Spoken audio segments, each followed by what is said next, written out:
Hello ma'am. Ma'am मेरी आवाज़ clear आ रही है? प्लीज़ मुझे बताइए।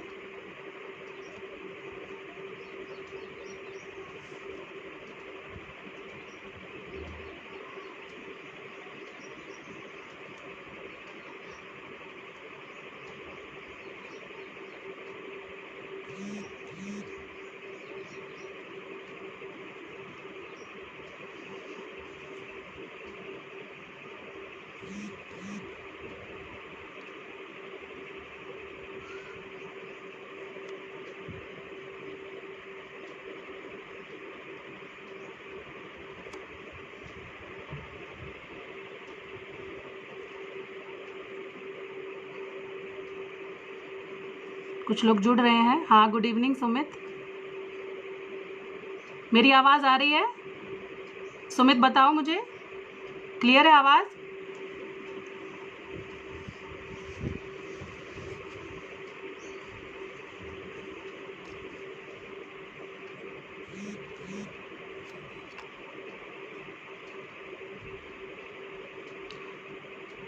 आवाज़ क्लियर है? रश्मि सिंह मैम, आप प्लीज़ स्टार्ट कह रहे हैं, इट मीन्स मेरी आवाज़ क्लियर है। ओके, चलिए।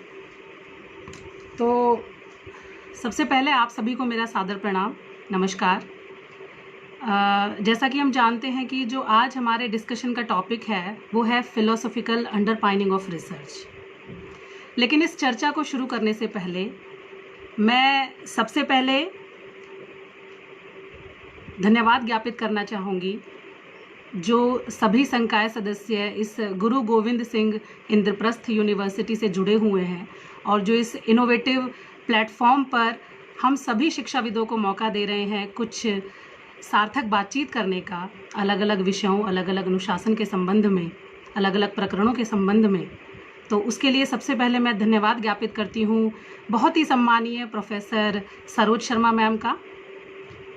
उसके बाद प्रोफेसर धनंजय जोशी सर का मैं धन्यवाद ज्ञापित करती हूँ और सोनल छाबड़ा मैम का मैं धन्यवाद ज्ञापित करती हूँ। साथ ही साथ जितने भी सारे संकाय सदस्य इस एसोसिएशन से, इस फेसबुक लाइव पेज से जुड़े हुए हैं, सभी का मैं धन्यवाद ज्ञापित करती हूँ। आज मुझे बहुत अच्छा लग रहा है कि इससे पहले मैंने जो भी वीडियो लेक्चर्स दिए हैं वहाँ पर कहीं ना कहीं कुछ एक लिमिटेशन होती है, कुछ एक बाउंडेशन होती है कि आप जो है एक जब फ्रंट ऑडियंस से रूबरू नहीं हो पाते हैं तो कहीं ना कहीं कुछ ऐसा रहता है कि हो सकता है कोई बात उनके समझ में ना आई हो वीडियो लेक्चर में। लेकिन आज हमें ये मौका मिल रहा है कि आज हम लाइव पेज पर डिस्कशन करके अपनी कुछ प्रॉब्लम्स हैं, अपनी क्वेरीज हैं और साथ ही साथ जो बहुत इंटरेस्टिंग टॉपिक है फिलोसॉफिकल अंडरपाइनिंग्स ऑफ रिसर्च, उसकी अंडरस्टैंडिंग को और थोड़ा सा मजबूत करने की कोशिश करेंगे।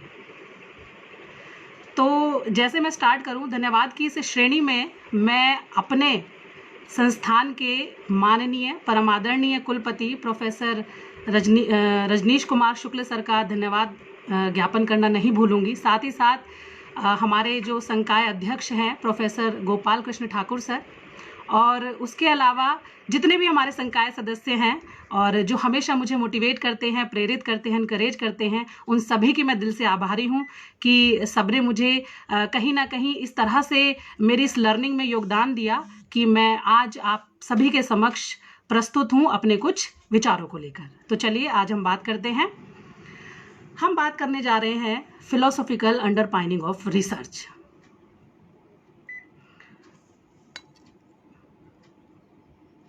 यहाँ मैं देख रही हूँ कि मेरे कुछ शोधार्थी हैं, मेरे कुछ शोधार्थी हैं वो भी जुड़े हुए हैं, विद्यार्थी हैं वो भी जुड़े हुए हैं।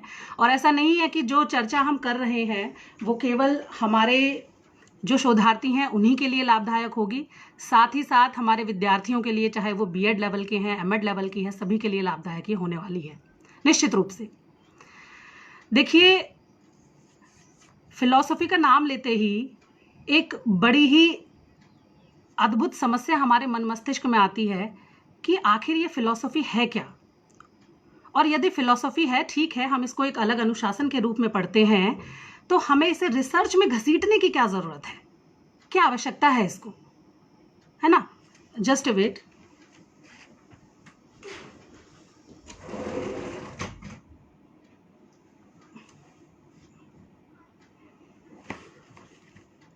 एक सेकेंड बच्चों।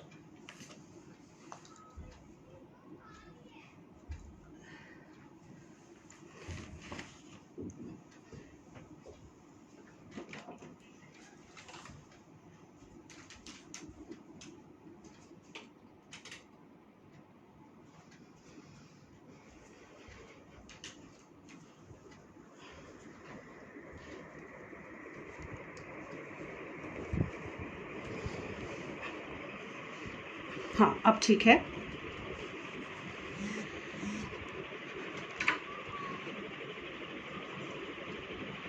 तो चलिए शुरू करते हैं। फिलॉसफी की बात करने से पहले रिसर्च में हमें कुछ फिलॉसफिकल अजम्पशंस हैं जिनको समझना ज़रूरी है। देखिए, यहाँ पर जो मैंने वीडियो लेक्चर्स दिए थे उसमें कहीं ना कहीं मैंने कुछ पैराडाइम्स की बात की थी। तो पैराडाइम तो देखिए उसको एक टर्मिनोलॉजी दे दिया गया, लेकिन यदि पैराडाइम से अलग हटकर इसको एक फिलॉसफिकल पॉइंट से देखें तो बहुत सारी चीज़ें हैं जो हमें इसमें समझनी है। क्या है वो चीज़ें? फिलॉसफी का अर्थ आप सभी लोग जानते हैं, लव टू विजडम।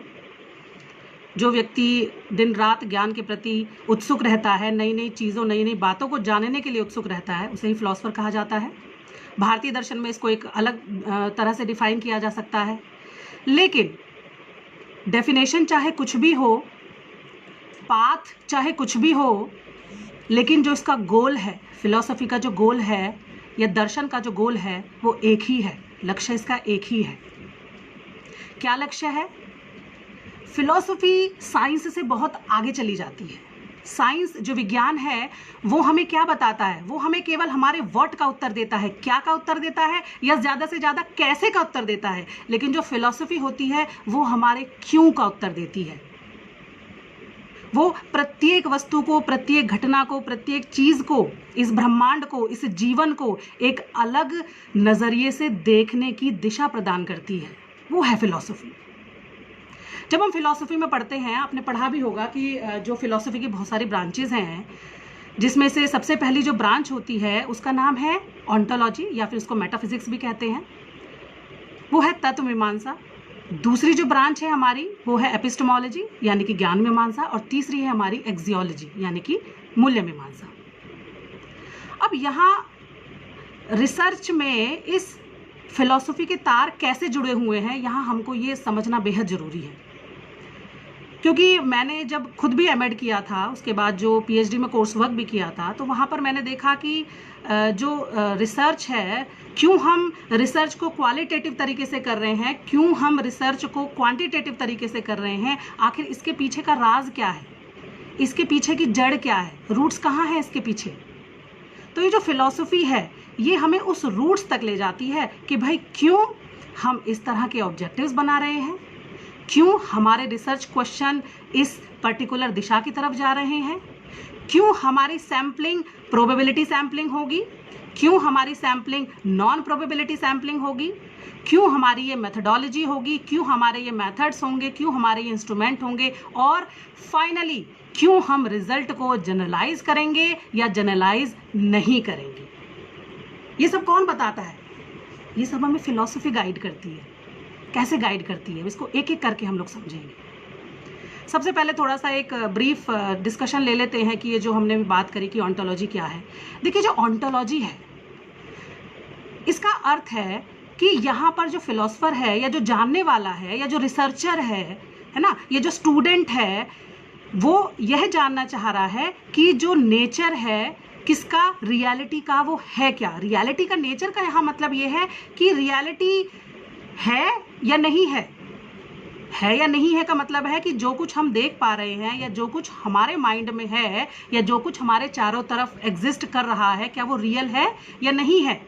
और यदि है तो वो क्वांटिटी में कितना है। क्वांटिटी में कितना है का मतलब एक है, दो है या बहुत सारे हैं, कितने हैं, कैसे हमें पता चलेगा। ये जो सारी बातें होती हैं ये हम डिस्कस करते हैं ऑन्टोलॉजी के भीतर। तो कहने का अर्थ यह है कि ontology deals with the nature of reality. Reality monoism को फॉलो कर रही है, डुअलिज्म को फॉलो कर रही है या प्लूरलिज्म को फॉलो कर रही है। फिर बात आती है हमारी एपिस्टेमोलॉजी की। एपिस्टेमोलॉजी का मतलब है कि जो ज्ञान से संबंध रखती है, ऐसी ब्रांच। ज्ञान से संबंध रखने का मतलब क्या है? जैसे कई बार बात होती है कि यहाँ पर नेचर ऑफ नॉलेज की बात होती है, तो नेचर ऑफ नॉलेज का मतलब क्या है? यहाँ पर नेचर ऑफ नॉलेज का मतलब ये है कि हमने ये तो पता लगा लिया कि रियलिटी एक है, दो है या नहीं है। यदि रियलिटी है, चाहे वो एक है, दो है, तो उसको अप्रोच करने के सोर्सेज क्या है, साधन क्या है, किस तरह से एक्सेसिबल हुआ जा सकता है उस रियलिटी तक जिसको हम ज्ञान के रूप में स्वीकार कर रहे हैं, है ना। तो कहने का अर्थ यहाँ पर ये हो सकता है कि जब हम एपिस्टेमोलॉजी की बात कर रहे हैं तो एपिस्टेमोलॉजी का अर्थ क्या है कि ये नेचर ऑफ नॉलेज की बात करता है ना। नेचर ऑफ नॉलेज का, कंस्ट्रक्शन ऑफ नॉलेज की बात करता है कि जो नॉलेज हमारे सामने है वो किस तरीके से है। क्या वो पहले से बनी बनाई नॉलेज है ना, बस उसको डिस्कवर करना है, या वो नॉलेज क्रिएट हुई है, अमर्ज हुई है या कंस्ट्रक्ट हुई है। क्या साधन है, उसके सोर्सेज क्या हैं। उसके अलावा हम इसमें बात करते हैं कि जो नॉलेज जिस सोर्स से हमने प्राप्त की है उसकी वैलिडिटी का क्या स्कोप है, कैसे हम माने कि वो जो नॉलेज है वो रिलायबल है या वैलिड है या ऑथेंटिकेट है, कैसे पता लगाएंगे हम इस बात का। तो ये जो सारी चर्चाएं हैं ये फिलॉसफी की इस ब्रांच के अंतर्गत की जाती है। नेक्स्ट जो है हमारी वो आती है एक्सियोलॉजी। ये बहुत सुपरफिशियल बात है, बट क्योंकि आगे हमें थोड़ा सा और आगे कुछ कॉम्प्लिकेटेड चीज़ों पर जाना है तो ये बेस बनाना बहुत ज़रूरी है। एक्सियोलॉजी क्या है? एक्सियोलॉजी रिसर्च के संदर्भ में वो वैल्यू, वो इथिक्स जो रिसर्च को गवर्न करते हैं, है ना। मतलब जो वैल्यूज़ या बिलीव्स हैं या इथिक्स है, क्या उनका रिसर्च पर कोई प्रभाव पड़ता है? नहीं पड़ता। किसके? हम ह्यूमन वैल्यूज़ की बात कर रहे हैं ना, ह्यूमन इथिक्स की बात कर रहे हैं, रिसर्च इथिक्स की बात कर रहे हैं। क्या उनका रिसर्च पर कोई प्रभाव पड़ता है या नहीं पड़ता, है ना। तो कहने का मतलब ये है कि ये जो हमने 3 डायमेंशन अभी जो डिस्कस की हैं, एक है ऑन्टोलॉजी, एपिस्टेमोलॉजी और एक्सियोलॉजी, यही बेसिकली हमारी पूरी रिसर्च इंक्वायरी को गाइड करते हैं। हम यहाँ पर ये बताना चाह रहे हैं कि जो हमारी रिसर्च इंक्वायरी है उसके अंदर जो फिलॉसफी है वो कैसी पोजीशन रखती है, वो एक अम्ब्रेला टर्म की तरह पोजीशन रखती है। मतलब कहने का अर्थ ये है कि यदि आप क्वांटिटेटिव रिसर्च कर रहे हैं, है ना, तो उसके पीछे, उसके ऊपर एक ऐसा छाता है, उस छाते के ऊपर जो फिलॉसफी है उसका कुछ पर्टिकुलर नाम है, क्योंकि उस क्वांटिटेटिव फिलॉसफी या उस क्वांटिटेटिव या कहिए पॉजिटिविस्टिक फिलॉसफी के नीचे आपके सारे जो आयाम है, जो रिसर्च के एस्पेक्ट्स हैं, रिसर्च के एस्पेक्ट्स का मतलब क्या है, रिसर्च क्वेश्चन क्या है, ऑब्जेक्टिव क्या है ना, उसके अलावा जो हाइपोथेसिस आपने क्या बनाई है, रिसर्च मेथड्स क्या है, इंस्ट्रूमेंट, वो सब वहाँ पर स्टैंड करते हैं। किसके ऊपर? उस अम्ब्रेला के नीचे वो क्या करते हैं, स्टैंड करते हैं, है ना।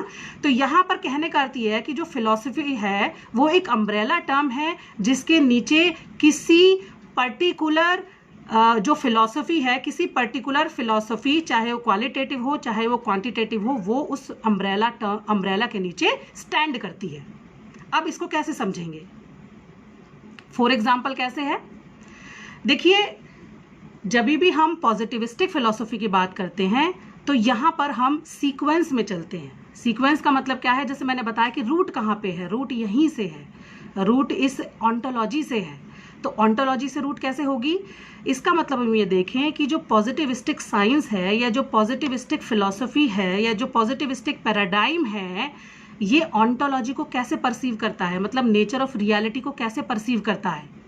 नेचर ऑफ रियलिटी को परसीव करने का मतलब है कि ये क्या मानता है। ये जो पॉजिटिविस्टिक फिलॉसफी है ये रियलिटी को कैसे परसीव करती है? तो ये परसीव करती है कि रियलिटी इस ब्रह्मांड में केवल एक है, सिंगल रियलिटी है।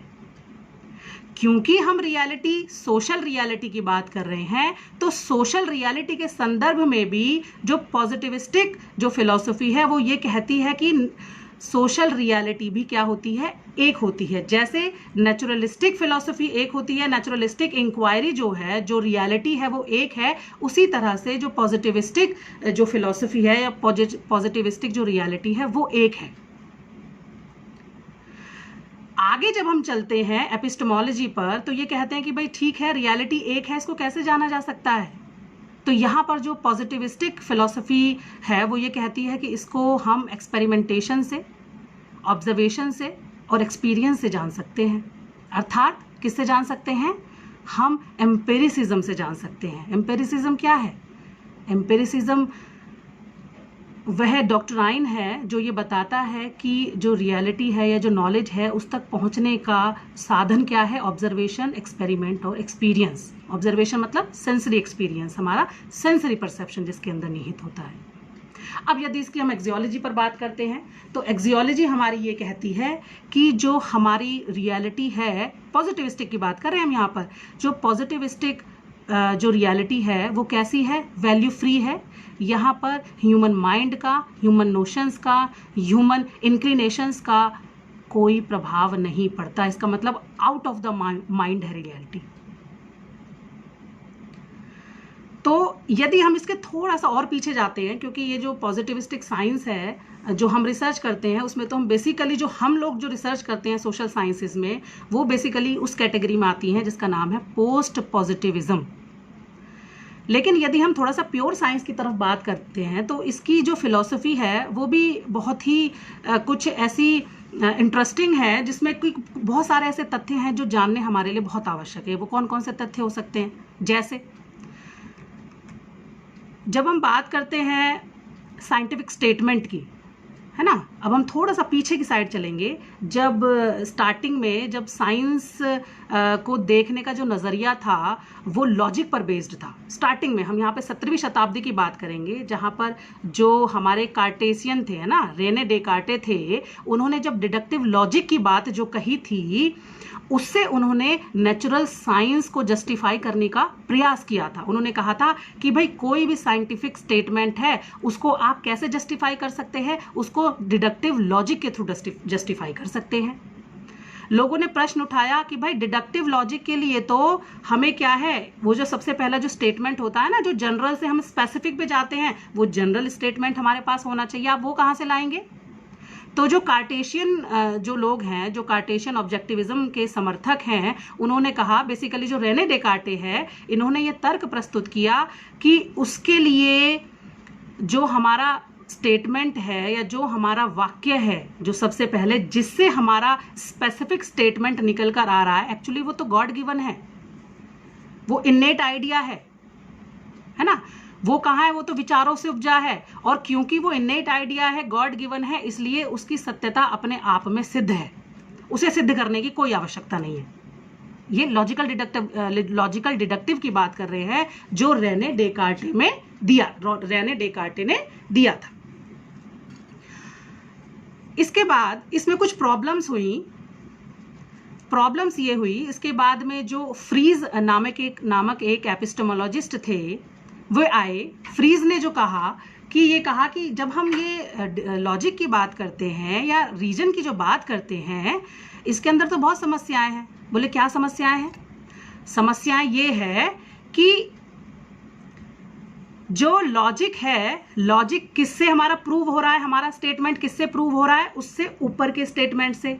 ऊपर का जो स्टेटमेंट है वो किससे प्रूव हो रहा है? उससे ऊपर के स्टेटमेंट से। ऊपर का जो स्टेटमेंट है वो किससे प्रूव हो रहा है? उससे पहले के स्टेटमेंट से। तो उन्होंने कहा कि अरे भाई, यहाँ तो एक प्रॉब्लम एमर्ज होती है जिसका नाम है the problem of infinite regress. ये तो रिग्रेशन में चला जा रहा है डिडक्टिव लॉजिक, क्योंकि जिस सेंटेंस से नया सेंटेंस आया है या जिस स्टेटमेंट से नया स्टेटमेंट आया है, वह स्टेटमेंट आया कहाँ से? कहेंगे कि वो स्टेटमेंट पहले वाले स्टेटमेंट से आया है। तो वो कहाँ से आया है? वो कहेंगे कि वो उससे पहले वाले स्टेटमेंट से आया है। तो फिलॉसफी में इस प्रॉब्लम को नाम दिया गया है the problem of infinite regress. तो ये प्रॉब्लम जो है, शिक्षाविदों ने, फिलोसफर्स ने इस प्रॉब्लम को अराइज किया कि हाँ भाई, जब हम लॉजिक की बात करते हैं, जब साइंटिफिक स्टेटमेंट्स को लॉजिक के हिसाब से हम एक्सप्लेन करने की कोशिश करते हैं, तो यहाँ पे एक बहुत जबरदस्त प्रॉब्लम खड़ी हो जाती है। That is called problem of infinite regress. Frege ने कहा कि फ्रीज का मैं बात कर रही हूं, फ्रीज के साथ और भी अदर एपिस्टेमोलॉजिस्ट थे जिन्होंने इस प्रॉब्लम को आइडेंटिफाई किया। उसके बाद उन्होंने कहा कि यदि हम इस प्रॉब्लम से बचना चाहते हैं तो हमारे पास एक उपाय है। क्या उपाय है? हमारे पास उपाय है एम्पिरिसिज्म का, ऑब्जर्वेशन का, परसेप्चुअल एक्सपीरियंसेस का। है ना। हम क्यों किसी इन्नेट आइडिया से अपने जो है नए स्टेटमेंट को जस्टिफाई करें? क्यों ना हम पहले ऑब्जर्व करें, परसीव करें अपने सेंसरी एक्सपीरियंस द्वारा, उसके बाद हम निष्कर्ष पर पहुंचे। मीन्स हम किसकी बात कर रहे हैं? हम इंडक्टिव लॉजिक की बात कर रहे हैं। अभी देखिए हमने डिडक्टिव कहा। हम यहाँ पर कुल मिलाकर मैं आपको ये बताना चाह रही हूँ कि हम यहाँ पर ये जो हम साइंस की बात करते हैं ना, जो हमारी जो पॉजिटिविज्म जो फिलॉसफी है, बेसिकली ये आई कहाँ से है? ये साइंटिफिक फिलॉसफी से आई है ना। साइंटिफिक फिलॉसफी के पीछे का जो तर्क है वो कैसे हम रिसर्च में उसको यूज करते हैं, उसकी उपादेयता क्या है, उसके इम्प्लीकेशंस क्या है, उसको जानने से पहले हमें पीछे का इसकी फिलॉसफी को जानना पड़ेगा कि कैसे इंडक्टिव, कभी डिडक्टिव या हाइपोथेटिको डिडक्टिव मेथड हम रिसर्च में यूज करते हैं, क्यों यूज करते हैं हम लोग, है ना। तो यहां पर जब ये प्रॉब्लम आई तो उस प्रॉब्लम में जो हमारी प्रॉब्लम ऑफ इनफाइनाइट रिग्रेस थी, उसको फ्रीज ने कहा कि इसको हम एक तरीके से सॉल्व कर सकते हैं, वो हमारा सेंसरी एक्सपीरियंस। ठीक है, सेंसरी एक्सपीरियंस है, जिसे उन्होंने एक नाम दिया जिसका नाम है साइकोलॉजिज्म। साइकोलॉजिज्म का मतलब ये है कि साइंटिफिक स्टेटमेंट को जस्टिफाई करने का तरीका स्टेटमेंट से स्टेटमेंट को जस्टिफाई करना नहीं है।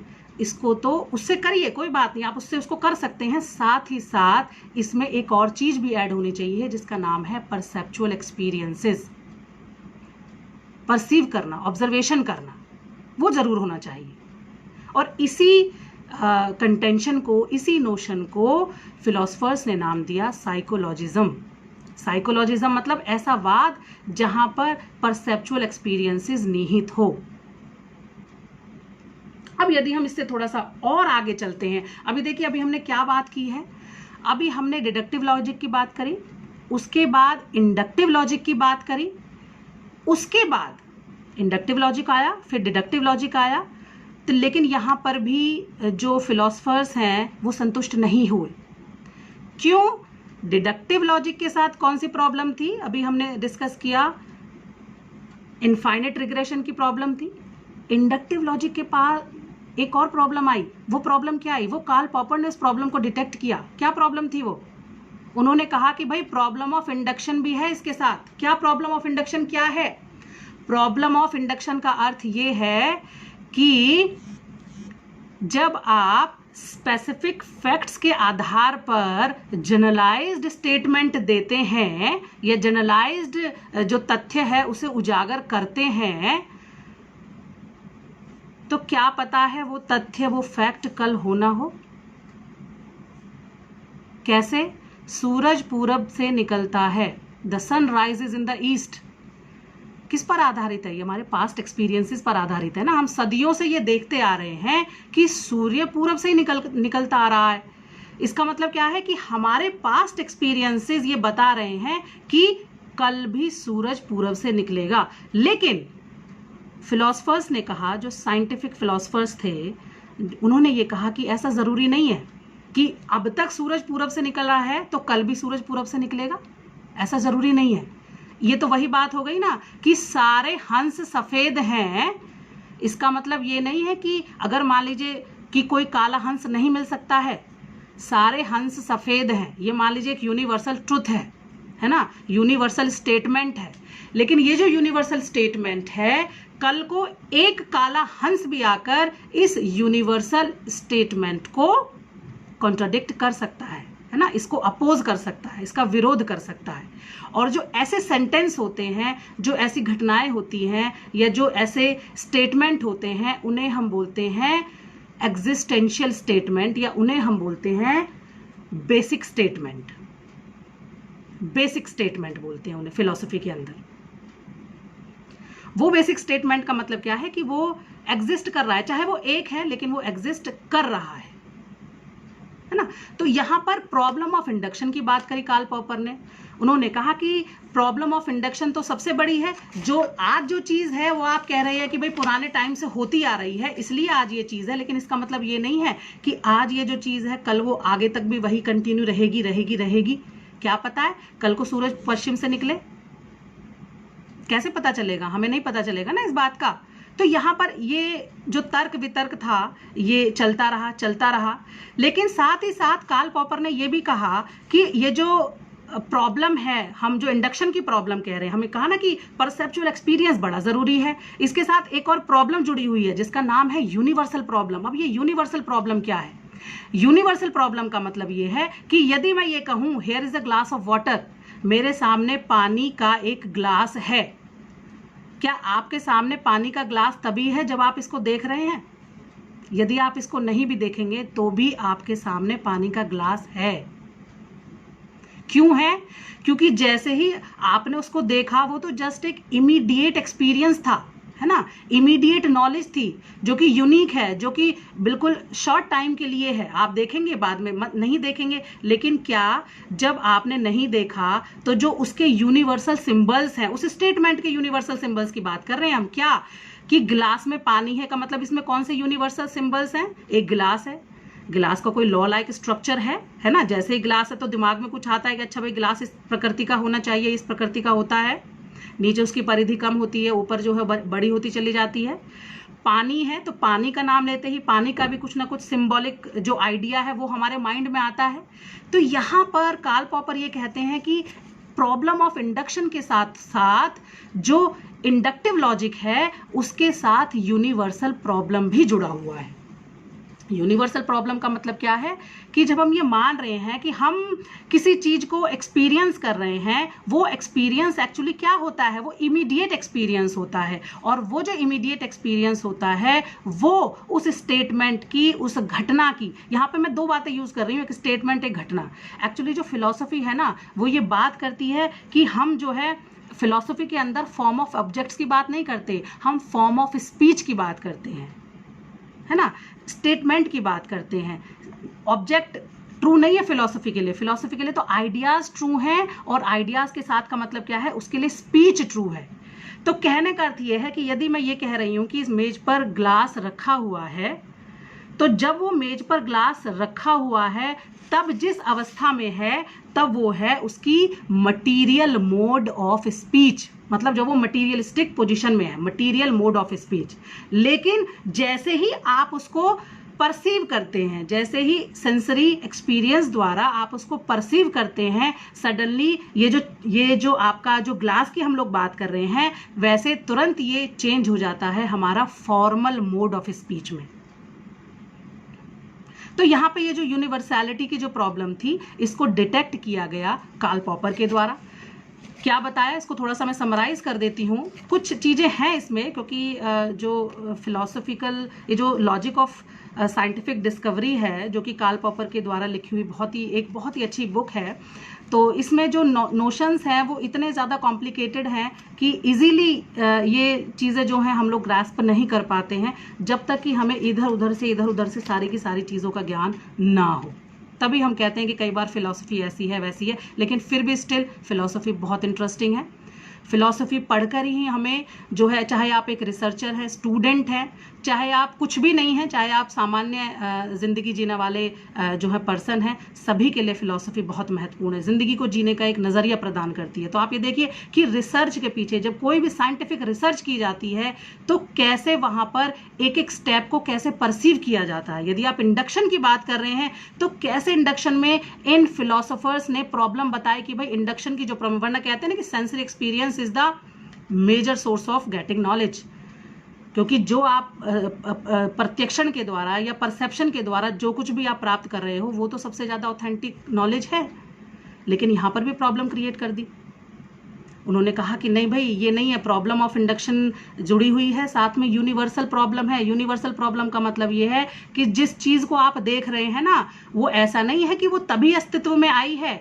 उसकी जो यूनिवर्सल सिंबल्स हैं, जिस ऑब्जेक्ट को जिस रूप में जाना जाता रहा है अब तक, तो वो रहेगी ना, चाहे आप उसको देखें चाहे आप उसको ना देखें। तो कहने का अर्थ ये है कि जब धीरे धीरे ये प्रोग्रेशन जो हुआ, तो जहां पर रेने डेकार्टे ने लॉजिकल डिडक्शन की बात करी, उसके बाद आकर जो है इंडक्टिविज्म की बात हुई। इंडक्टिविज्म में जो फ्रांसिस बेकन है, उसके अलावा जो फ्रीज आए, फ्रीज ने और उनके सहयोगियों ने एम्पिरिसिज्म की बात करी, और एम्पिरिसिज्म की बात करने के बाद जब ये कार्ल पॉपर आए तो इन्होंने फिलोसॉफिकल अंदाज में बड़े अच्छे से साइंटिफिक डिस्कवरी को एनालाइज किया। इन्होंने बताया कि भाई किस तरह से, डिडक्टिव लॉजिक की तो बात ही नहीं है, ये कह रहे हैं कि इंडक्टिव लॉजिक के अंदर भी जो साइंटिफिक स्टेटमेंट हमारे जो निकल कर जो आते हैं ना, वो एक्चुअली सिर्फ ऑब्जर्वेशन और परसेप्चुअल एक्सपीरियंस के द्वारा निकल कर आ रहे हैं, तो ही केवल उनको सत्य नहीं मानना है, इसके और भी आगे चलना है। क्या आगे चलना है? इसके आगे चलने का मतलब ये है कि केवल ऑब्जर्वेशन के द्वारा साइंटिफिक स्टेटमेंट्स को आप सत्य ना मानो, बल्कि उनको टेस्ट पर, उनको एक्सपेरिमेंट की कसौटी पर खरा उतरवाने की कोशिश करो। यदि कोई साइंटिफिक स्टेटमेंट, साइंटिफिक थ्योरी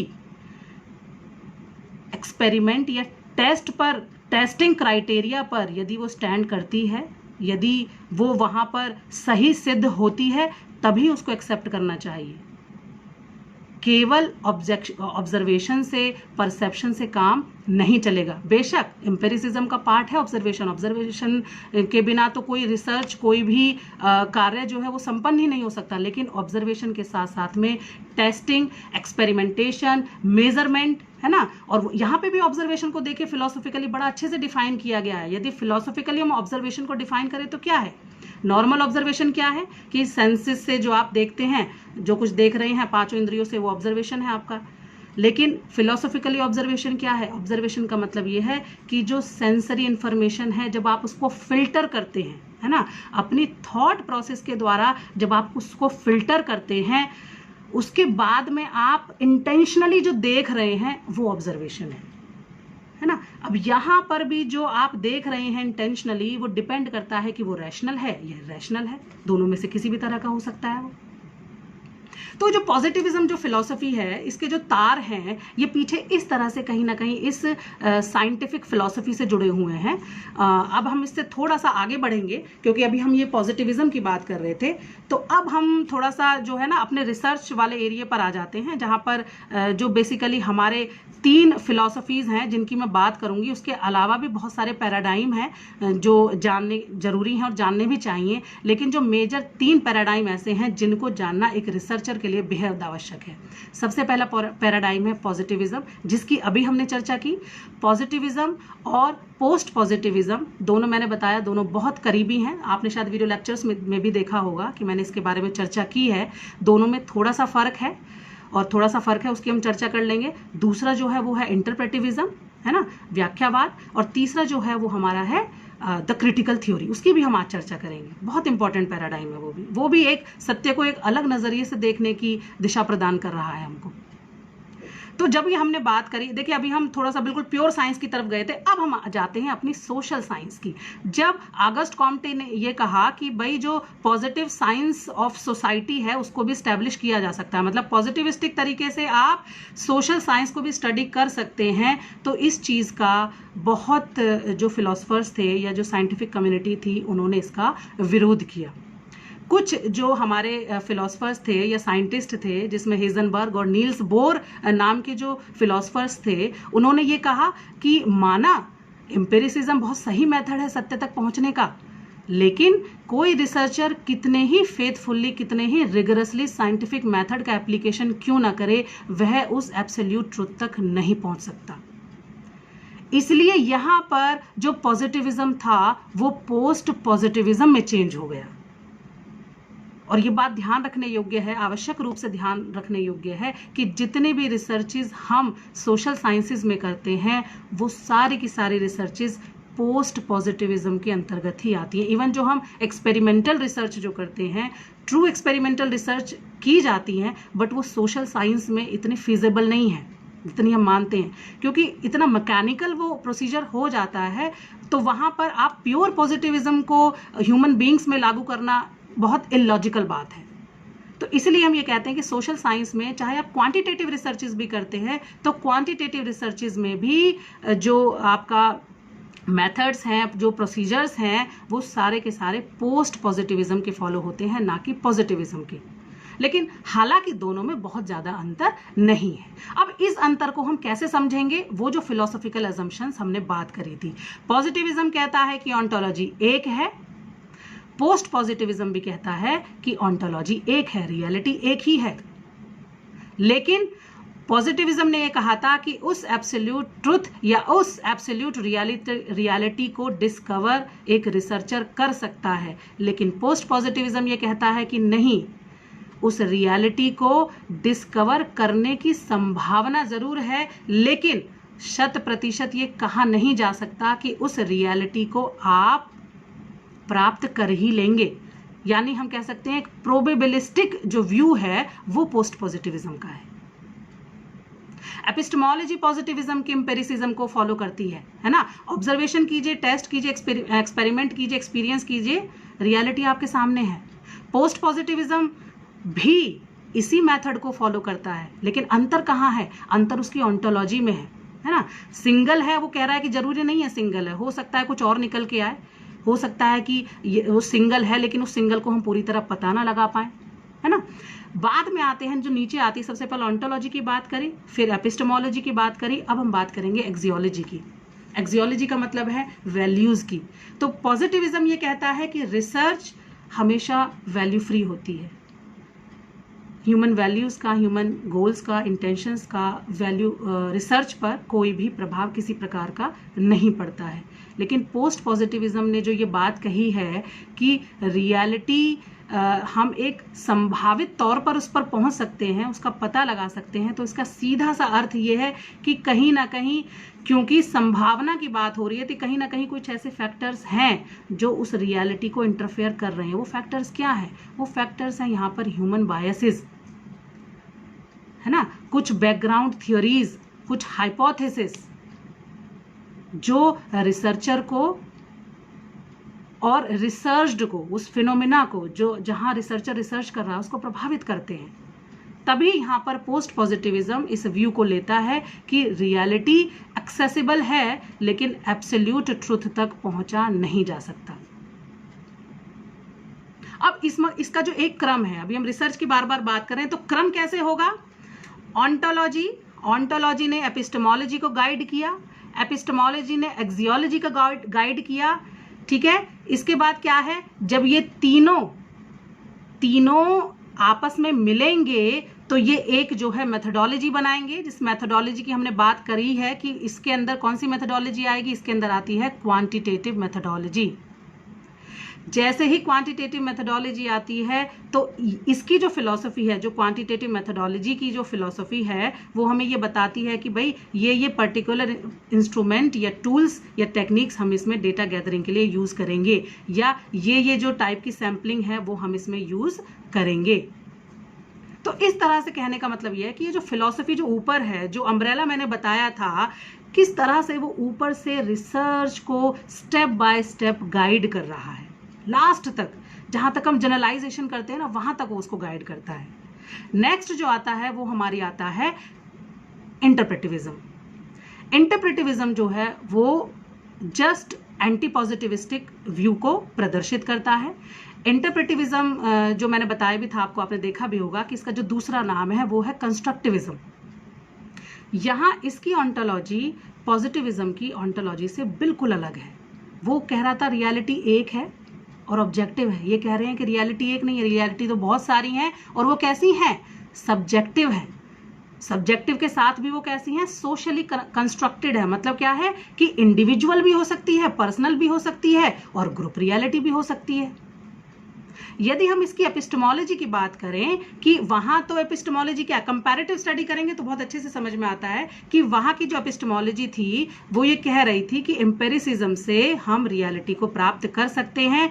यहाँ की जो एपिस्टेमोलॉजी है वो ये कहती है कि जो कंस्ट्रक्शन है, रियलिटी जो क्या है, बेसिकली वो कंस्ट्रक्ट हो रही है, इंटर सब्जेक्टिव कंस्ट्रक्शन हो रहा है। जब लोगों के बीच द्वंद्वात्मक अंतरक्रिया होती है, जब भाषाई अंतरक्रिया होती है, तब रियलिटी जनरेट होती है। एक्सियोलॉजी इसकी क्या कहती है? एक्सियोलॉजी इसकी कहती है कि रियलिटी जो है वो कैसी है? वैल्यू लेडन है। है ना, वैल्यू, ह्यूमन वैल्यूज का, ह्यूमन बिलीफ्स का उस पर प्रभाव पड़ता है। अब ये जो हमारी बात है ये हमारी हुई इंटरप्रेटिविज्म की, जिसके अंतर्गत की जो मेथडोलॉजी हमारी आती है वो आती है क्वालिटेटिव मेथडोलॉजी, और जिसके अंदर यदि हम मेथड्स की बात करें, जो रिसर्च मेथड्स की बात करते हैं, तो जितनी भी हमारी क्वालिटेटिव रिसर्चेज आती हैं वो इसी इंटरप्रेटिव पैराडाइम के अंतर्गत आती हैं। अब एक और आगे वाला जो पैराडाइम है उसका नाम है, बहुत इंपॉर्टेंट है, the critical theory paradigm. Critical theory paradigm के जो समर्थक हैं, या मैं ये कहूँ कि जो इसको मानने वाले हैं, वो पॉजिटिविज्म और इंटरप्रेटिविज्म दोनों को अपोज करते हैं। वो ये कहते हैं कि रिसर्चर का मकसद या जो रिसर्चर का उद्देश्य है वो केवल लॉज को, एक्सियोम्स को या प्रिंसिपल्स को डिस्कवर करना नहीं है, या केवल मानव के विचारों, भावों, उनके इंक्लिनेशंस को, उनके इंटरेस्ट, एटीट्यूड को बाहर निकालना नहीं है, उससे अलग जाकर भी कुछ रियलिटी है। वो क्या है? क्रिटिकल थियोरी पैराडाइम में जिस बात पर जोर दिया जाता है वो है क्रिटिकल फैक्टर। क्रिटिकल फैक्टर का मतलब क्या है कि यहाँ पर नाम से देखिए, नाम से पता चल रहा है क्रिटिकल थियोरी पैराडाइम या क्रिटिकल थियोरी फिलॉसफी, है ना। ये क्रिटिकल थियोरी फिलॉसफी ये कहती है कि यहाँ पर जो रिसर्चर है वो एक क्रिटिकल अंडरस्टैंडिंग को प्रमोट करता है ना।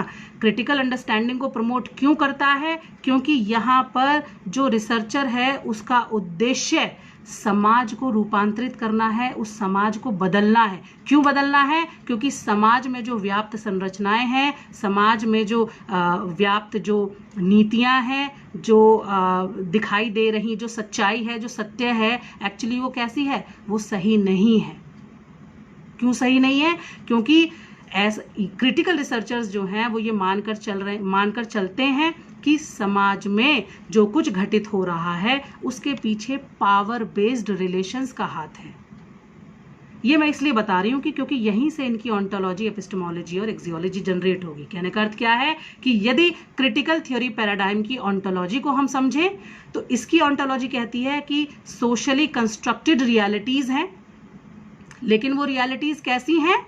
वो चेंजिंग है और लेकिन बहुत सारे फैक्टर्स से वो इन्फ्लुएंस्ड होती है। बहुत सारे फैक्टर्स का मतलब क्या है? Social, cultural, political, ethnic, gender, बहुत सारे फैक्टर्स से, और most importantly power based relation से वो जो रियलिटी है वो जन्म लेती है। अब जब हम क्रिटिकल थ्योरी की बात करते हैं तो यहाँ पर ये जो क्रिटिकल थ्योरी है, इस पैराडाइम का जो जन्म हुआ था वो फ्रैंकफर्ट स्कूल से हुआ था। जर्मनी में गोएथे यूनिवर्सिटी के फ्रैंकफर्ट स्कूल से इसका जन्म हुआ था। फ्रैंकफर्ट स्कूल के कुछ जनरेशन के फिलोसफर्स ने इस क्रिटिकल थ्योरी को जनरेट किया था, है ना। जो अब ये क्रिटिकल थ्योरी क्या है, इसके पीछे और भी कहीं तार है। इसके जो तार जुड़े हुए हैं बेसिकली वो किससे जुड़े हुए हैं? वो जुड़े हुए हैं मार्क्सिज्म से, जिसको हम कहते हैं मार्क्सवाद। मार्क्सवाद, इसका मतलब हम कह रहे हैं कि जो क्रिटिकल थ्योरी पैराडाइम है ना, उसके पीछे कौन सी फिलॉसफी कार्य कर रही है, कौन सा सिद्धांत कार्य कर रहा है? वो सिद्धांत है मार्क्सिज्म, मार्क्सवाद। मार्क्सवाद क्या है? मार्क्सवाद जो जर्मन फिलोसफर कार्ल मार्क्स हैं, उनका हमेशा से ये मानना था कि जब जो शासक वर्ग है, जो मजबूत वर्ग है, जब वो उत्पादन के साधनों पर नियंत्रण कर लेता है तो वह ज्ञान के मानसिक उत्पादन, मेंटल प्रोडक्शन ऑफ नॉलेज को भी कंट्रोल कर लेता है, और जिसकी वजह से ये जो डोमिनेंट ग्रुप है ये और ग्रुप्स पर, और सोशल ग्रुप्स पर अपना शासन स्थापित करता है,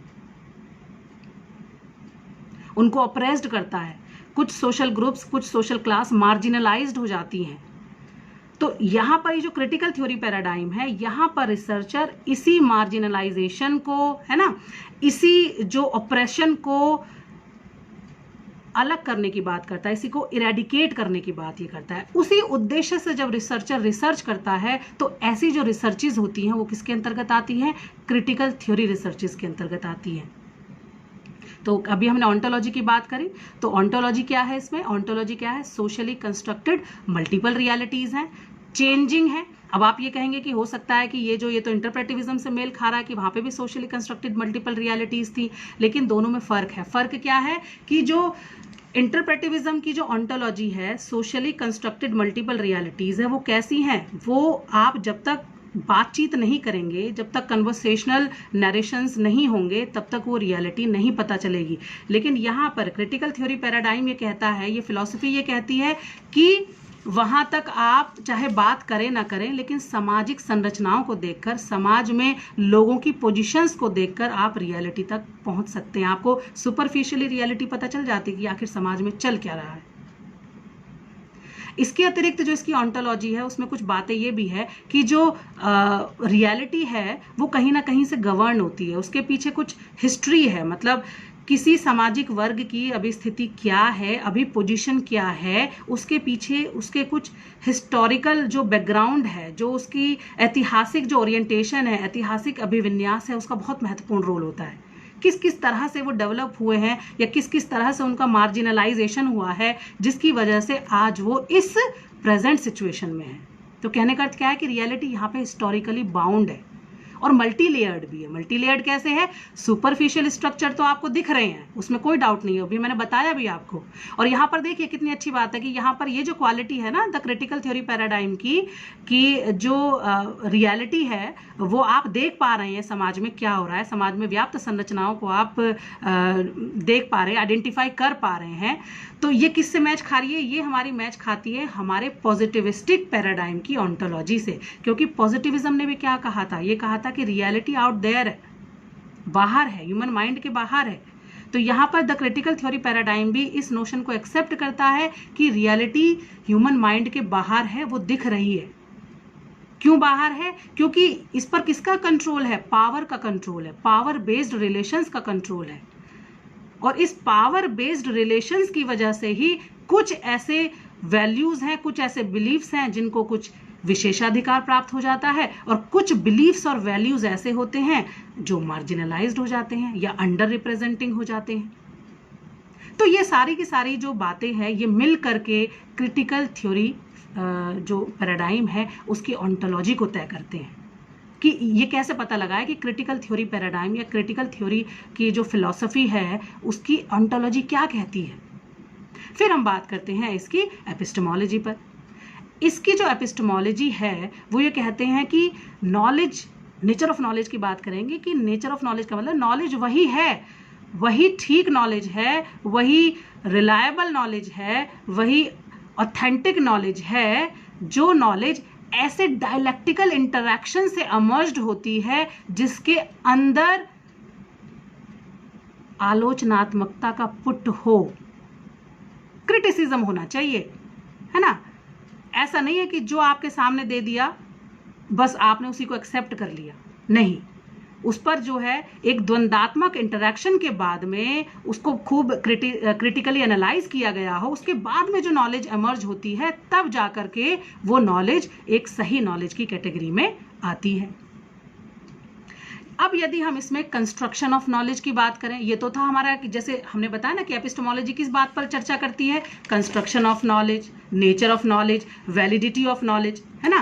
तो नॉलेज कंस्ट्रक्शन के अंतर्गत क्रिटिकल थियरी पैराडाइम ये कहता है कि knowledge is constructed from the participants frame of references.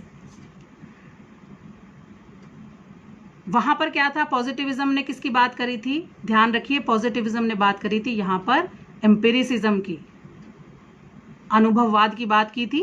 उसके बाद जब हम इंटरप्रेटिविज्म में आए तो उसने क्या किया था? इंटर सब्जेक्टिव कंस्ट्रक्शन की बात की थी कि लोग जब इंटरेक्ट करते हैं, है ना, अपने विचारों भावों को शेयर करते हैं तो नॉलेज जनरेट होती है। ह्यूमन माइंड का इसमें बहुत इंपॉर्टेंट रोल है।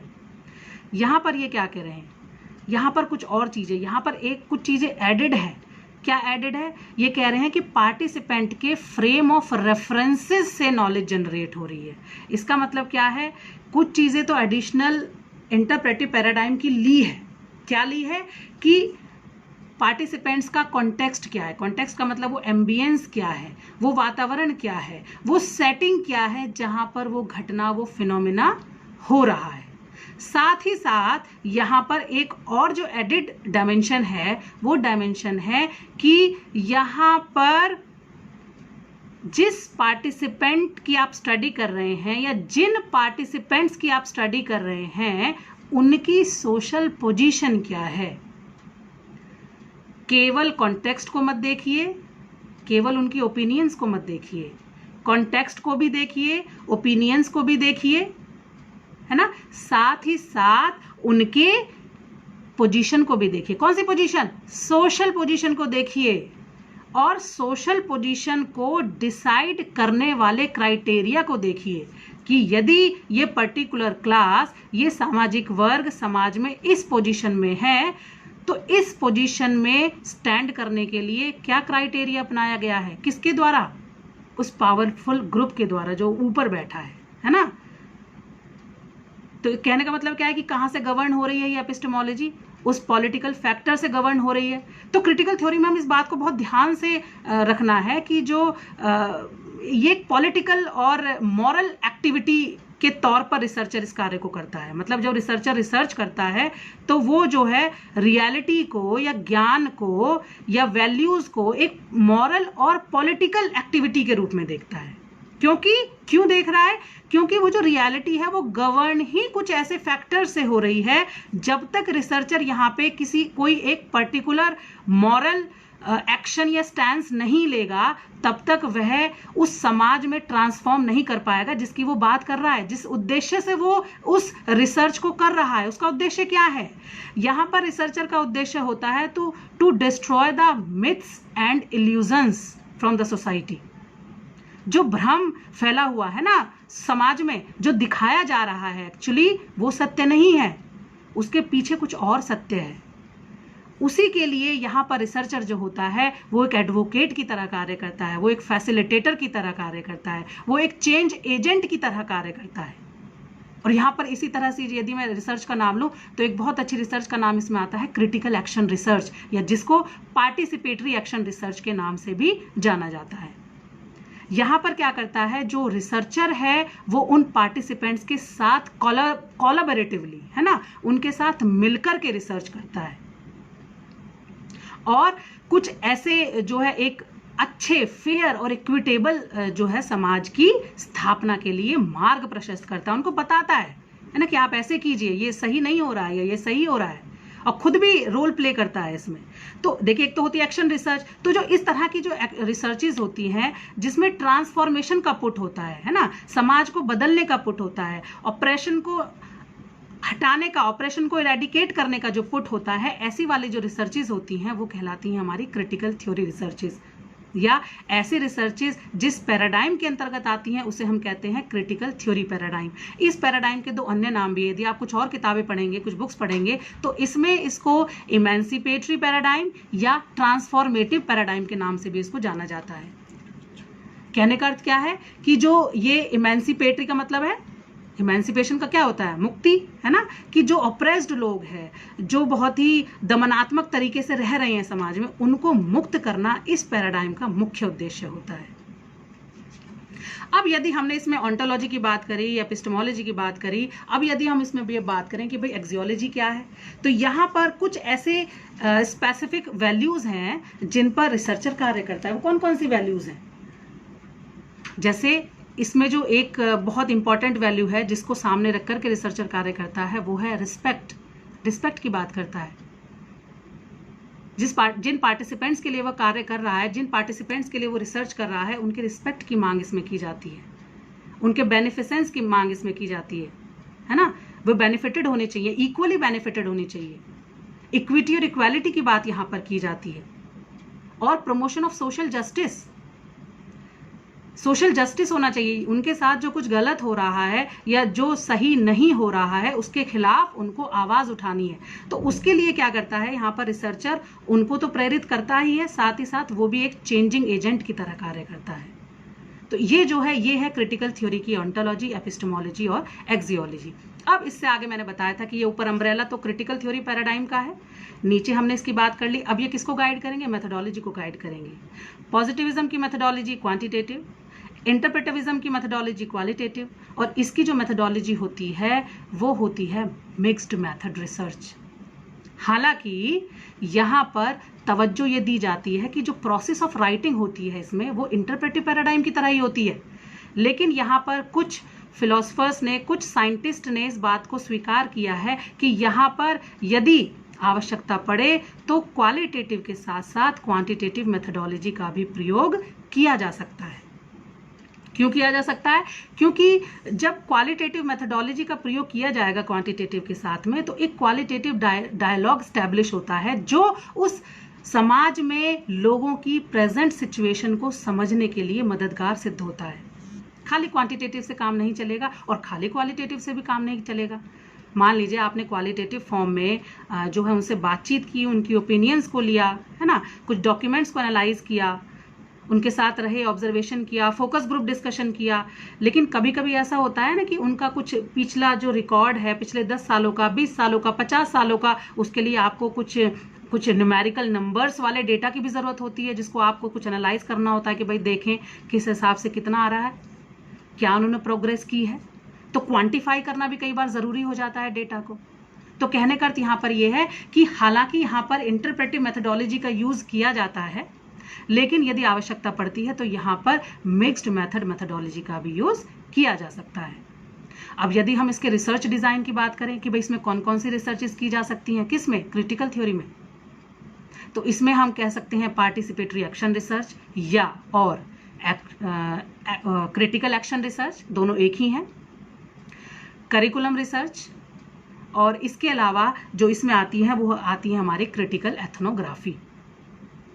अब यदि हम इंस्ट्रूमेंट की बात करें, टूल और टेक्निक्स की बात करें कि भाई ठीक है, यदि कोई रिसर्चर क्रिटिकल पैराडाइम को फॉलो करके रिसर्च करना चाह रहा है तो वो किस प्रकार के टूल्स और टेक्निक्स को अडॉप्ट करेगा, क्योंकि यहाँ पर मेथडोलॉजी मिक्स्ड यूज़ की गई है, इसलिए यहाँ पर जो डेटा गैदरिंग इंस्ट्रूमेंट है वो भी वही यूज़ होते हैं जो क्वालिटेटिव यानी कि पॉजिटिविस्टिक पैराडाइम में और क्वालिटेटिव यानी कि इंटरप्रेटिविस्ट पैराडाइम में यूज़ किए जाते हैं। दोनों को मिलाकर जो टूल्स और टेक्निक्स हैं या जो इंस्ट्रूमेंट्स हैं, दोनों को मिलाकर इसमें यूज़ किए जाते हैं। कौन कौन से हो सकते हैं वो? ओपन एंडेड क्वेश्चन है और हो सकता है, ऑब्जर्वेशन हो सकता है जिसमें कि पार्टिसिपेंट ऑब्जर्वेशन है, उसके अलावा डॉक्यूमेंट्स, डायरीज, है ना, टेस्ट और एक्सपेरिमेंट, क्योंकि हमने क्वांटिटेटिव मेथडोलॉजी की बात करी, यदि ज़रूरत पड़े तो आप टेस्ट एंड एक्सपेरिमेंट भी इसमें कर सकते हैं।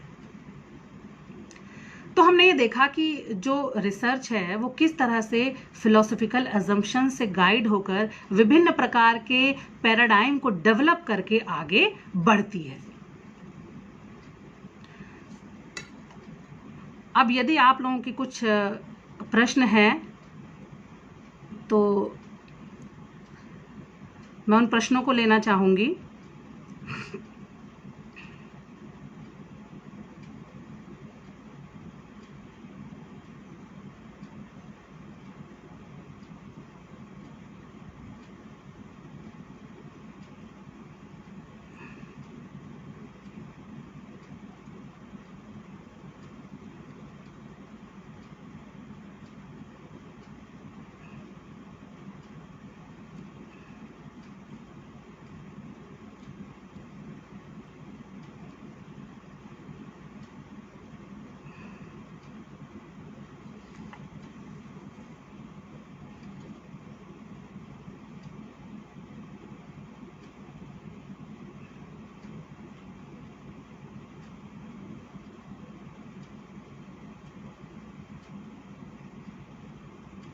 यहाँ पर एक प्रश्न है रंजन कुमार साहू सर का।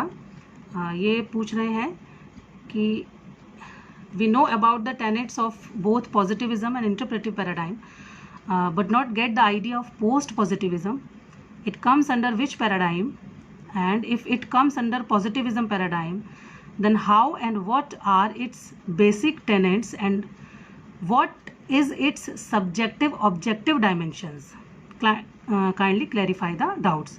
देखिए मैंने अभी बताया भी था आपको, शायद आप लेट जुड़े हैं या नहीं समझ पाए हैं कि पॉजिटिविज्म और पोस्ट पॉजिटिविज्म के बीच में अंतर है। पॉजिटिविज्म जो होता है वो प्योरली नेचुरलिस्टिक इंक्वायरी को सपोर्ट करता है, लेकिन जो पोस्ट पॉजिटिविज्म होता है वो सोशल इंक्वायरी को सपोर्ट करता है। मतलब जो नेचुरल लॉज, एक्सियोम्स और थियोरम्स और प्रिंसिपल्स की जो हम बात करते हैं वो आता है हमारा पॉजिटिविस्टिक पैराडाइम में, है ना। लेकिन जो पोस्ट पॉजिटिविज्म है, वो पोस्ट पॉजिटिविज्म हम सोशल साइंस में जब इंक्वायरी करते हैं, जब हमारी इंक्वायरी ह्यूमन बीइंग से रिलेटेड होती है, वहां पर ये पोस्ट पॉजिटिविज्म या पोस्ट पॉजिटिविस्टिक पैराडाइम आ जाता है ना। ये कह रहे हैं कि it comes under which paradigm, इस पैराडाइम का नाम ही पोस्ट पॉजिटिविस्टिक पैराडाइम है।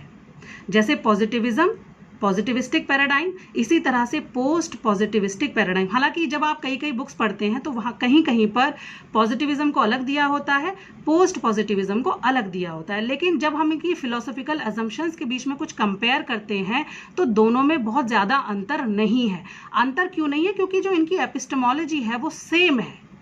अंतर किसमें है? अंतर इनकी ऑन्टोलॉजी में है और नीचे जो हमारा जो एक्सियोलॉजी होती है उसमें है। ऑन्टोलॉजी में क्या अंतर है कि जो पॉजिटिविज्म है वो नॉलेज को ऑब्जेक्टिव मानकर चल रहा है, लेकिन जो पोस्ट पॉजिटिविज्म है वो नॉलेज को कैसा है? ऑब्जेक्टिव तो मान रहा है, लेकिन वो फिर भी ये कह रहा है कि उस सर्टेन ट्रुथ तक, उस एब्सोल्यूट ट्रुथ तक हम प्रोबेबिलिटी है उस तक पहुंचने की, लेकिन हम 100% इस बात को नहीं कह सकते कि हम उस ट्रुथ तक जरूर ही पहुंच पा सकते हैं, है ना। तो और हाँ, इसमें एक फिलॉसफी की और बात होगी जो आपने पूछा, जैसे कि जो पॉजिटिविज्म है एक्चुअली वो कहाँ से इंस्पायर्ड है। उसको हम जो है रियलिज्म से इंस्पायर्ड मानते हैं। जो हमारी फिलॉसफी है ना, जिसे हम यथार्थवाद कहते हैं, रियलिज्म से ये इंस्पायर्ड है। लेकिन जो पोस्ट पॉजिटिविज्म है वो कहाँ से इंस्पायर्ड है? वो पोस्ट पॉजिटिविज्म क्रिटिकल रियलिज्म से इंस्पायर्ड है। देखिए, दोनों में थोड़ा सा अंतर है। रियलिज्म का मतलब क्या है कि the truth is, the reality is what is available to your senses. जो कुछ आपको दिख रहा है सामने वो सत्य है, वो सही है, वो रियलिटी है ना। लेकिन क्रिटिकल रियलिज्म में इसका मतलब क्या है? कहीं ना कहीं कोई क्रिटिकल डायमेंशन इसमें ऐड कर दी कि जो कुछ आपको दिख रहा है वो सत्य तो है, लेकिन ऐसा नहीं है कि आप उस सत्य तक एम्पिरिसिज्म के द्वारा पूरी तरह से पहुंच पाए। हो सकता है कि आपके टेस्ट और एक्सपेरिमेंट्स में कुछ ऐसी एरर हो, और साथ ही साथ एक्सियोलॉजिकल एरर भी हो। एक्सियोलॉजिकल एरर का मतलब ये है कि एज अ रिसर्चर, क्योंकि पॉजिटिविज्म वैल्यूज को बिल्कुल अलग रखता है, किससे? रिसर्च से। लेकिन पोस्ट पॉजिटिविस्टिक जो रिसर्चर है, वो पोस्ट पॉजिटिविस्टिक जो पैराडाइम है, वहां पर यह माना जाता है कि रिसर्च के कुछ प्री कंसीव्ड नोशन, है ना, कुछ बायसेस उसकी रियलिटी को प्रभावित करते हैं, इन्फ्लुएंस करते हैं। इसलिए हम इस तरह से जो है इन दोनों के अंतर को समझ सकते हैं। हालांकि फिर मैं ये बता रही हूं कि हालांकि जो एपिस्टेमोलॉजी है वो दोनों की सेम है, दोनों एक ही तरह के साइंटिफिक मेथड को यूज करते हैं। कैसे यूज करते हैं कि जो पॉजिटिविस्टिक, प्योर पॉजिटिविस्टिक है, वो नेचुरल साइंसेज में यूज होता है, जिसमें कि टेस्ट और एक्सपेरिमेंट्स किए जाते हैं बिल्कुल कंट्रोल सिचुएशन में, है ना। वेरिएबल्स को मैनिपुलेट किया जाता है, कंट्रोल किया जाता है।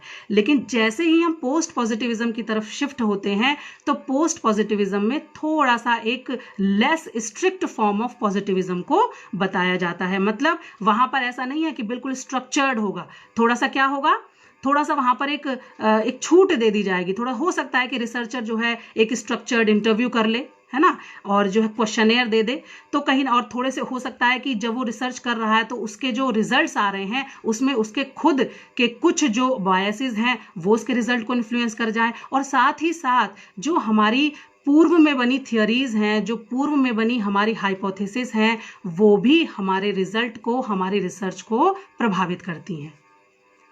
ठीक है, तो आई थिंक आपको थोड़ा बहुत, या जो मैं अपने ज्ञान के स्तर के आधार पर समझा पाई हूँ।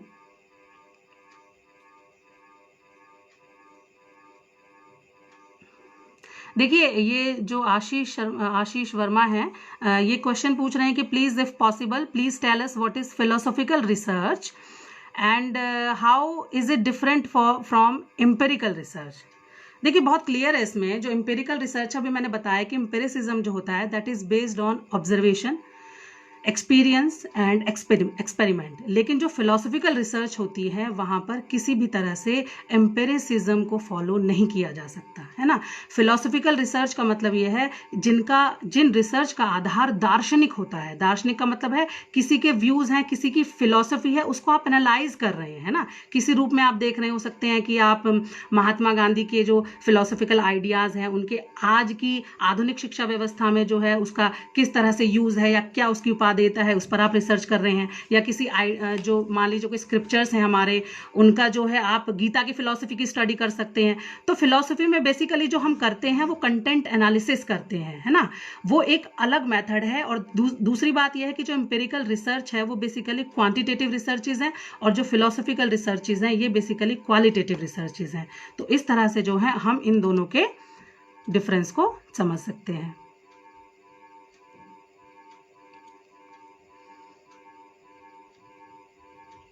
और किसी का कोई प्रश्न है तो?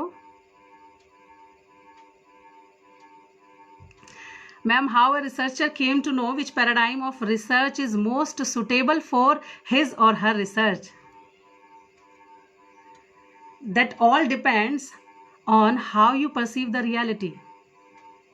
आप क्या समझते हैं, आपका रियलिटी के बारे में क्या नोशन है? आप क्या समझते हैं कि जो रियलिटी है वो साइंटिफिक होनी चाहिए, या रियलिटी को आप सबके पास में जाकर, सबके साथ रह करके, है ना, उनके साथ टाइम स्पेंड करके, है ना, over a period of time, तब आपको लगता है कि आप उस रियलिटी को ग्रैस्प कर पाएंगे? डिपेंड करता है आपके ऊपर। और इसमें कुछ और भी है कि जो हम क्वालिटेटिव रिसर्चेस की बात करते हैं या पैराडाइम की बात करते हैं, तो यहाँ पर रिसर्चर की कॉम्पिटेंसी का बहुत इंपॉर्टेंट रोल होता है। क्योंकि क्वालिटेटिव रिसर्चेस को मैंने देखा है, कुछ लोग जो क्वालिटेटिव वाले होते हैं क्वांटिटेटिव को क्रिटिसाइज करते हैं, क्वांटिटेटिव वाले होते हैं वो क्वालिटेटिव को क्रिटिसाइज करते हैं। ऐसा कुछ नहीं है, हर एक पैराडाइम का अपना एक इम्पॉर्टेंस है, अपनी एक जगह है, लेकिन दोनों अपने अपने तरीके से रियलिटी तक पहुंचने की कोशिश करते हैं। तो यहाँ पर ये जो आप बात कर रहे हैं कि paradigm of research is most suitable, वो डिपेंड करता है कि आपने क्या प्रॉब्लम ली है। और मान लीजिए यदि प्रॉब्लम, पहली बात तो यह है कि आप कहीं ना कहीं दिमाग में ये रखते हैं कि मुझे क्वांटिटेटिव तरीके से करनी है या क्वालिटेटिव तरीके से करनी है। उसके पीछे भी बहुत सारी बातें होती हैं कि यदि आप जो है स्टैटिस्टिक्स में बहुत अच्छे हैं, आपका एक मैथमेटिकल ओरिएंटेशन है, स्टैटिस्टिकल ओरिएंटेशन है, तो डेफिनेटली आप क्वांटिटेटिव रिसर्चेस की तरफ जाते हैं। और बीइंग ए साइंस स्टूडेंट मैंने देखा है कि जो साइंस वाले होते हैं बेसिकली वो क्वांटिटेटिव रिसर्चेस की तरफ जाते हैं। और यदि आपको ये खुद लगता है कि नहीं, क्वांटिटेटिव रिसर्चेस करने से कोई फायदा नहीं है, वो जो न्यूमेरिकल नंबर में डेटा आएगा और बस हम उससे हाइपोथेसिस को रिजेक्ट या नॉट रिजेक्ट कर देंगे, वो कुछ इतना मुझे नहीं लगेगा कि मेरा कुछ ओरिजिनल वर्क है या कुछ रिलायबल वर्क है, तो आप जो है इंटरप्रेटिव पैराडाइम के अंतर्गत जाकर कुछ और क्वालिटेटिव जो रिसर्चेस है वो आप कर सकते हैं।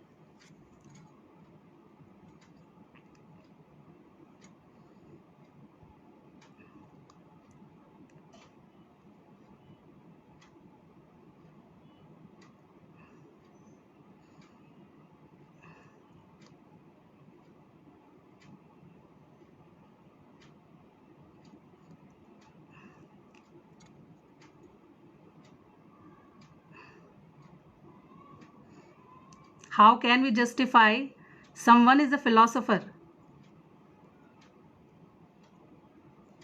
देखिए, सभी फिलोसफर हैं, आप भी फिलोसफर हैं, मैं भी फिलोसफर हूँ। क्यों? क्योंकि आप ये देखिए कि जो ह्यूमन बीइंग है वो बिना सोचे, बिना विचारे, बिना एनालिसिस करे, बिना जो है सिंथेसिस करे, है ना, बिना लॉजिक किए रह नहीं सकता। और फिलॉसफी इन्हीं सब बातों पर जोर देती है ना, एनालिसिस करना किसी बात का, सिंथेसाइज करना, लॉजिक देखना। लॉजिक भी हम जो है दिन प्रतिदिन की लाइफ में देखते हैं, हम देखते हैं इंडक्टिव लॉजिक यूज़ करते हैं ना, डिडक्टिव लॉजिक भी यूज़ करते हैं। हमें जो है जब हम चारों एंगल से, हर तरफ से जब हम किसी बात को, किसी घटना को, किसी विचार को समझने का प्रयत्न करते हैं, वो अपने आप में एक फिलॉसफर है। तो यहाँ पर जो हम जस्टिफाई करेंगे कि कोई फिलोसफर है या नहीं है, तो फिलॉसफी कुछ नहीं है, एक आइडियोलॉजिकल नोशन है, एक आइडिया है, कुछ एजम्पशंस होते हैं, हम कुछ मानकर चलते हैं, हमारी कोई विचारधारा है, वही फिलॉसफी है अपने आप में।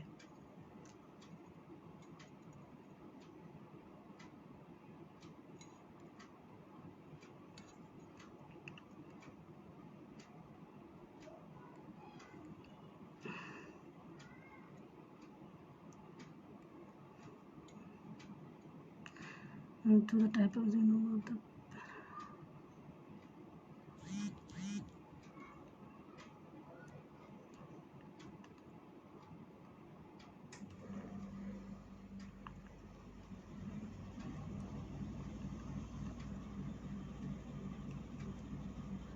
yes,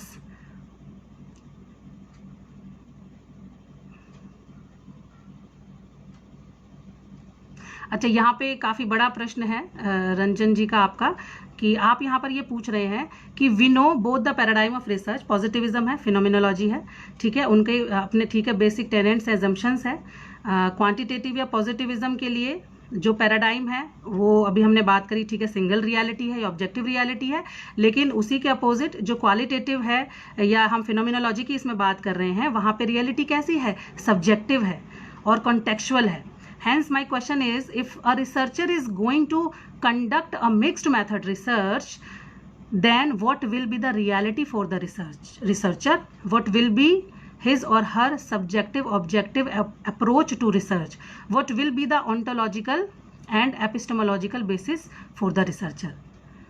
देखिए, ये काफ़ी अच्छा इनोवेटिव क्वेश्चन है जो आपने पूछा है। इस पर अभी जो है लोग विचार कर ही रहे हैं, और कहीं ना कहीं आप देखिए कि ये जो मिक्स्ड मेथड रिसर्च की आपने बात करी है, आजकल ट्रेंड में भी है, हम लोग सभी मिक्स्ड मेथड रिसर्च करने के लिए उतावले रहते हैं। क्यों उतावले रहते हैं? क्योंकि मिक्स्ड मेथड रिसर्च जो है वो हमें कहीं ना कहीं रियलिटी का एक होलिस्टिक व्यू हमें प्रेजेंट करता है। क्यों करता है? अब आपके क्वेश्चन से ही हम इसको लेंगे। आपने पूछा कि what will be the reality for the researcher. यहाँ पे जो रियलिटी होगी वो रिसर्चर के लिए होगी इंटीग्रेटेड रियलिटी। इंटीग्रेटेड रियलिटी का मतलब ये है कि ऐसी रियलिटी जिसकी जो ऑन्टोलॉजी है वो कैसी हो, उसकी ऑन्टोलॉजी पॉजिटिविस्टिक पैराडाइम को भी फॉलो करती है और इंटरप्रेटिव पैराडाइम को भी फॉलो करती है। हालांकि इसमें कॉन्ट्राडिक्शंस हैं, ऐसा नहीं है। एक तरफ जो मिक्स्ड मेथड रिसर्चेज हैं उसको बताया जा रहा है कि भाई देखिए, हम जो है प्रैग्मेटिक व्यू से चल रहे हैं, हमारा जो उद्देश्य है वो केवल ट्रुथ तक पहुंचना है, सच्चाई तक पहुंचना है, चाहे किसी भी तरीके से पहुंचे।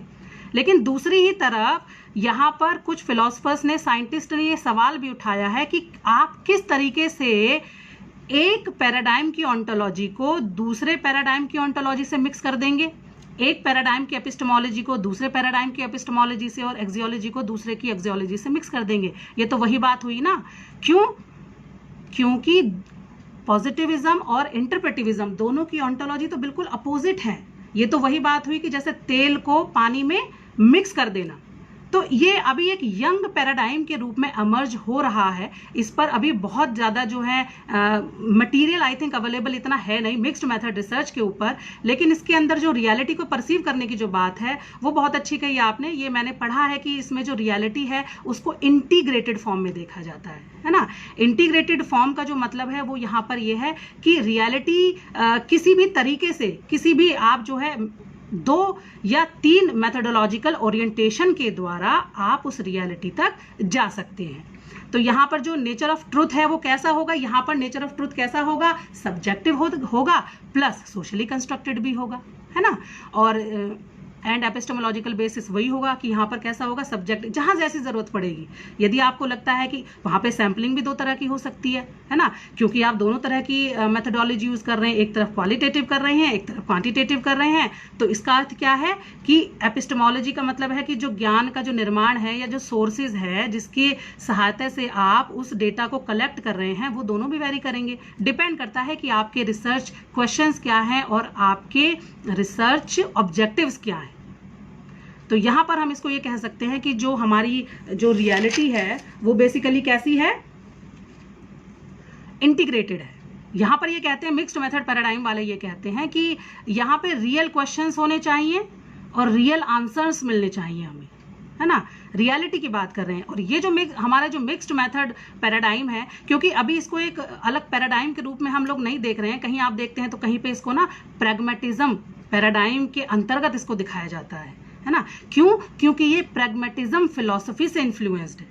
प्रैग्मेटिज्म ही तो हमारा ये कहता है कि जो ट्रुथ है वो कैसा है। यदि हमें तो सिर्फ अपने क्वेश्चंस के आंसर चाहिए, चाहे हम क्वालिटेटिव डेटा गैदर करें या क्वांटिटेटिव, बस हमें हमारे रिसर्च क्वेश्चन और हमारे रिसर्च ऑब्जेक्टिव्स को पूरा करना आना चाहिए। तो कहने का अर्थ यह है कि यहाँ पर हम जो है रियलिटी की बात करते हैं, रियल क्वेश्चन और रियल आंसर्स की बात करते हैं। तो इसको एक यंग पैराडाइम के रूप में अभी हम देख सकते हैं इसको, क्योंकि अभी ये यंग है। तो कहते हैं ना, किसी बच्चे के बचपन के लक्षणों को देखकर आप उसके एडल्टहुड की कैरेक्टरिस्टिक्स का पता नहीं लगा सकते। तो अभी ये कहना कि ये जो मिक्स्ड मेथड पैराडाइम है या जो प्रैग्मेटिज्म जो फॉलो हो रहा है रिसर्च के अंतर्गत, ये आगे जाकर अपने कितने पैर जमाएगा, कितनी अच्छी तरह से अपने आप को एक पैराडाइम के रूप में स्टैब्लिश कर पाएगा, ये अभी उतने कॉन्फिडेंस के साथ, उतने विश्वास के साथ नहीं कहा जा सकता।